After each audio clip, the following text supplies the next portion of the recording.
Sir, Gopalganj के सांसद बनने से पहले आपने एक सपना देखा था। वो सपना क्या था और वो सपना कितने हद तक साकार होने के प्रयास में है और कब तक साकार हो?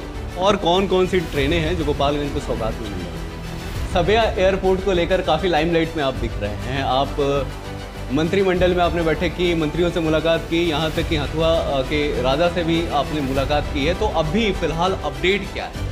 सर, रेलवे स्टेशन पहुंचने के लिए एक इंटरकनेक्शन रोड बना हुआ है जिस रास्ते से होकर यात्री रेलवे स्टेशन पहुंचते हैं। उस रेलवे स्टेशन के बारे में सर आप खुद बताएं, उस रास्ते के बारे में बताएं और कब तक उम्मीद रखी जाए, कब तक वो रिपेयर हो जाएगा? सर, गोपालगंज को जोड़ने वाला सड़क NH 28 के किनारे पे यहाँ कचरा जमा दिखता है। उसका परेशानी जनता ने बताया कि डंपिंग यार्ड की सुविधा गोपालगंज में नहीं है जहाँ कचरे को ले जाकर डंप किया जाए। में सर ट्रैफिक लाइट इंस्टॉल ज़रूर हैं लेकिन यूज़ उसका कुछ नहीं है, वो यूज़ में ही नहीं आ रहा है, जलता ही नहीं है। तो उससे किसी भी हाल में पब्लिक को कोई बेनिफिट नहीं है। तो आखिर रिप्लेस होगा या फिर क्या होगा उसका? तो अपना खुद का क्लिनिक स्टेबल करना चाहते हैं तो उसके लिए क्लिनिक स्टेब्लिशमेंट एक्ट बनाया गया। तो सर मैं ये एक्ट के बारे में जानना चाहूँगा और ये कितना यहाँ बेनिफिटेड साबित हो रहा है, कितने डॉक्टर्स को इससे लाभ मिला हुआ है। नमस्कार, मैं प्रवीण पांडे आप सभी का स्वागत कर रहा हूं। अभी हमारे साथ हैं गोपालगंज के सांसद डॉक्टर आलोक कुमार सुमन जी। स्वागत है सर आपका। बहुत बहुत धन्यवाद आपको। सर, गोपालगंज के सांसद बनने से पहले आपने एक सपना देखा था। वो सपना क्या था और वो सपना कितने हद तक साकार होने के प्रयास में है और कब तक साकार होगा? देखिए, मेरा MP बनने के पहले सबसे मन में इच्छा थी कि यहाँ का एयरपोर्ट चालू हो और हमारी गोपालगंज की जनता को डायरेक्ट दिल्ली के लिए सुविधा मिले और यहाँ से करीब 1 से 1.5 लाख के बीच लोग गल्फ़ में रहते हैं, उनको यहाँ से दिल्ली डायरेक्ट आने जाने की सुविधा हो। उस सपने के तहत मैंने ये प्रयास शुरू किया जिसमें हमारे माननीय मुख्यमंत्री जी का भी योगदान है। और दूसरा मेरा सपना था कि थावे गोपालगंज से डायरेक्ट दिल्ली के लिए ट्रेन चले। उसमें कुछ सफलता मिली है, कुछ दूसरे जगह की ट्रेनें तो मिली हैं, दिल्ली की ट्रेन अभी नहीं मिल पाई है इसलिए कि यहाँ अभी पिट एंड यार्ड नहीं है। पिट एंड यार्ड के लिए मैंने डिमांड किया है, उसमें प्रक्रिया उसकी भी शुरू हुई है। अभी छोटा सा पिट बना है, आगे धीरे धीरे पिट जैसे तैयार हो जाएगा, यार्ड जैसे बन जाएगा, डायरेक्ट दिल्ली के लिए ट्रेनें मिलेंगी। तब तक हम लोग प्रयास में हैं कि गोरखपुर से जो ट्रेनें दिल्ली चलती है उसको भाया गोपालगंज छपरा तक चलाया जाए। सर, और कौन कौन सी ट्रेनें हैं जो गोपालगंज को सौगात में मिलने वाली ट्रेन? अभी जो हम लोगों को तो 3 ट्रेनें मिली हैं। एक गोरखपुर से पाटलिपुत्र पटना, एक थावे से टाटा और तीसरी ट्रेन छपरा से लखनऊ भाया गोपालगंज थावे होते हुए। अभी और ट्रेन मिलने की जल्दी संभावना है और वो उसका प्रयास चल रहा है। उसमें है बनारस के लिए एक ट्रेन हमने डिमांड की है, इसलिए कि बनारस में बहुत सारे बच्चे गोपालगंज के पढ़ते हैं, बहुत सारे लोग BHU में इलाज करने जाते हैं और पूजा करने भी जाते हैं, इसलिए बनारस एक है। और एक दूसरी ट्रेन मैंने डिमांड किया है, वो भी अभी प्रोसेस में है, वो है सूरत के लिए, क्योंकि सूरत गोपालगंज से हमारे मजदूर भाई बहुत ज़्यादा जाते हैं वहाँ काम करने, उनको यहाँ से डायरेक्ट सूरत के लिए ट्रेन मिले। ये 2 ट्रेनें अभी तत्काल मिलने की संभावना है। जितना मैंने प्रयास में हूँ कि जल्दी से जल्दी वो हो जाए। और दिल्ली के ट्रेन के लिए तो मैंने आपको बताया कि जब तक पिट और यार्ड नहीं बनेंगे तब तक यहाँ से डायरेक्ट ट्रेन नहीं मिलेगी। सबिया एयरपोर्ट को लेकर काफ़ी लाइमलाइट में आप दिख रहे हैं। आप मंत्रिमंडल में आपने बैठक की, मंत्रियों से मुलाकात की, यहाँ तक कि हथुआ के राजा से भी आपने मुलाकात की है। तो अभी फ़िलहाल अपडेट क्या है? इसके पहले तो सबिया के बारे में आपको बताया था कि मैं कैसे कैसे शुरुआत किया, उसका कहीं कोई रिकॉर्ड नहीं थे। रिकॉर्ड ढूंढने में हमें 9 महीने लग गए कि वो संपत्ति किसकी है, वो बिहार सरकार की संपत्ति है या भारत सरकार की संपत्ति है। 9 महीने के बाद ये पता चला कि वो भारत सरकार की संपत्ति है और एयरफोर्स की संपत्ति है। डिफेंस से फिर मैंने रक्षा मंत्री जी से मुलाकात की, रिक्वेस्ट किया, उन्होंने फिर मैं सिविल एविएशन मिनिस्टर से मिला। रक्षा मंत्री जी का प्रयास रहा कि उन्होंने ये ज़मीन उसको अपने एयरफोर्स से उड़ान में ट्रांसफ़र कर दिया, उड़ान में दे दिया और इसको उड़ान में शामिल कर लिया गया सिविल एविएशन मिनिस्टर के द्वारा। तो अभी उड़ान में शामिल हो चुका है। अब आगे की प्रक्रिया है, उसमें जितनी एयरलाइंस है उसमें से कोई भी एक बोली लगाती है, उसके बाद उसका बनने का काम शुरू हो जाएगा। बोली लगाने के पहले मैं उसके प्रयास में भी हूँ। एयरलाइंस एयर इंडिया के CMD से मिला, अपने सेक्रेटरी से मिला, मंत्री जी से फिर दोबारा मिला, प्रयास किया कि हाँ जल्दी से जल्दी। उन्होंने कहा कि जब तक एयरलाइंस बोली नहीं लगाएंगी तब तक हम लोग काम शुरू नहीं कर पाएंगे।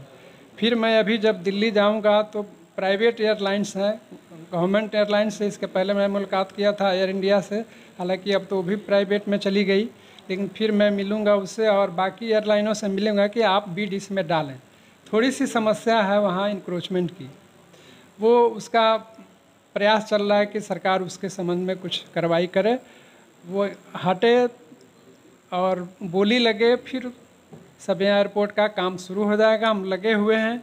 मैं चाहता हूं कि जितना जल्दी सब ये काम शुरू हो जाए सबिया के लिए उतना ही मुझे खुशी होगी और मैं कुछ गोपालगंज की जनता के लिए कुछ कर पाऊंगा, कुछ दिखा पाऊंगा। जितनी सारी सबिया एयरपोर्ट के लिए मैंने प्रयास किया, ये हमारे माननीय मुख्यमंत्री जी के इनिशिएशन पे, उनके कहने पे, उनके आशीर्वाद से चालू किया, जो आज मैं इस मुकाम पर पहुंचा हूं और प्रयास में हूं कि ये इसकी शुरुआत जल्दी हो, जितना जल्दी हो सके ये प्रयास रहेगा।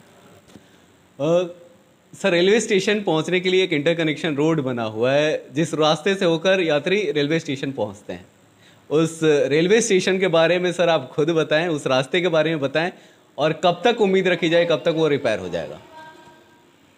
देखिए, सच बात यह है कि मैं 1990 से गोपालगंज में आया। उस वक्त से मैं देख रहा हूँ गोपालगंज पूरे ज़िले के 6 रेलवे स्टेशन का जो अप्रोच रोड है वो ख़राब पड़े हुए हैं। हाँ, बीच बीच में मरम्मतें ज़रूर हुई, लेकिन वो मरम्मत होती है और जैसे बरसात आता है वो फिर गड्ढा का गड्ढा बन जाता है। इसके संबंध में मैंने DRM से, GM से कई एक बार पत्राचार किया, उनसे बात किया, फिर अंत में मंत्रालय को लिखा।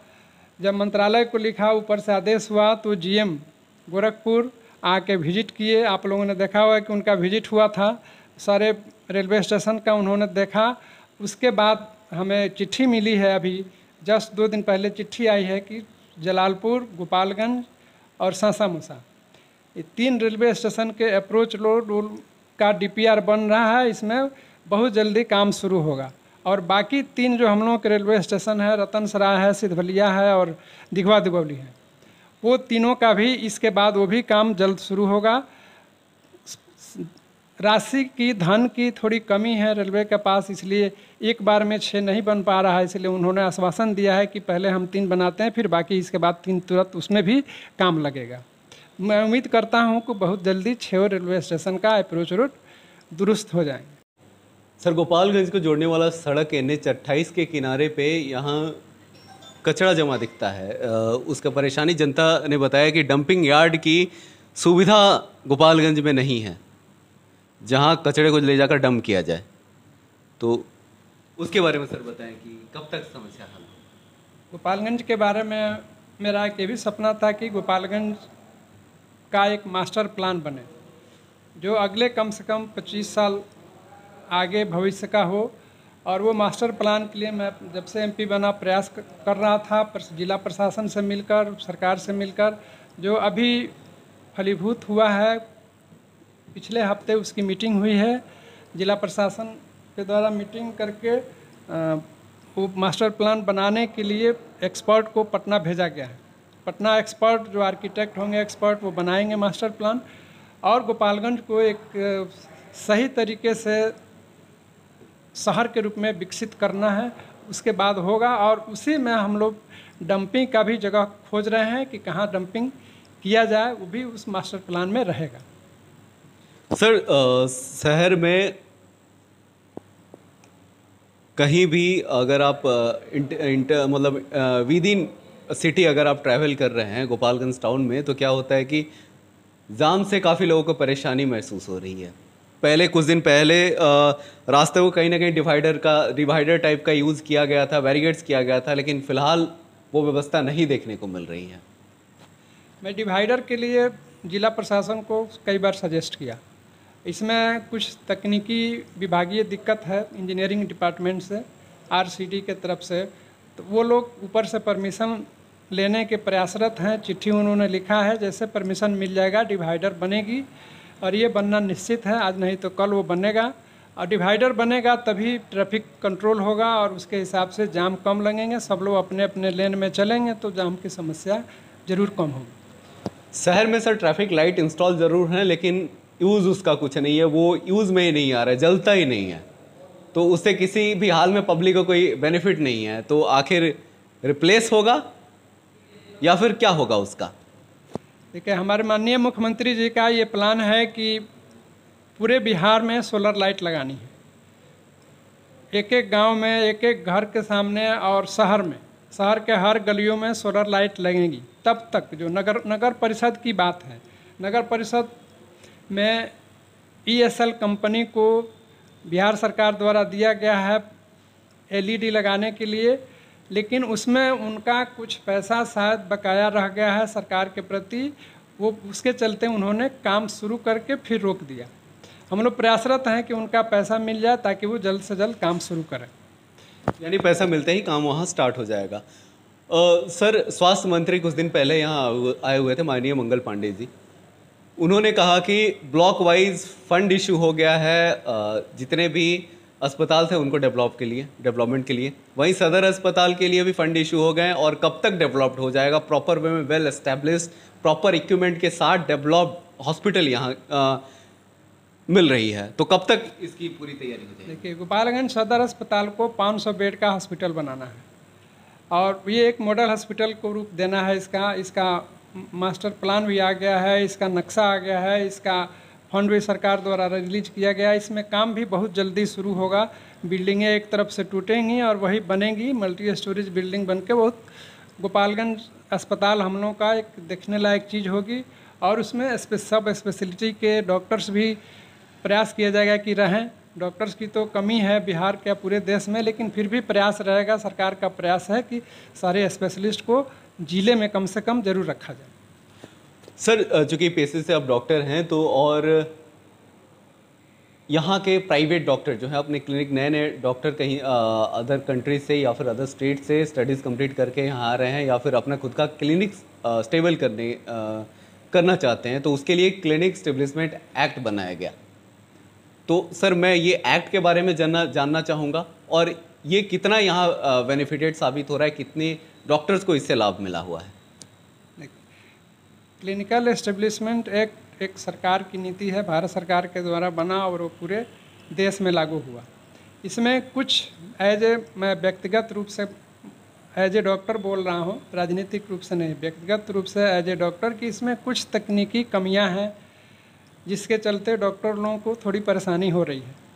उस कमी को हम लोग सरकार से प्रयासरत हैं कि उसको दूर किया जाए, ताकि सरकार भी उससे बेनिफिटेड हो, डॉक्टर भी बेनिफिटेड हो, और हमारी जनता भी बेनिफिटेड हो।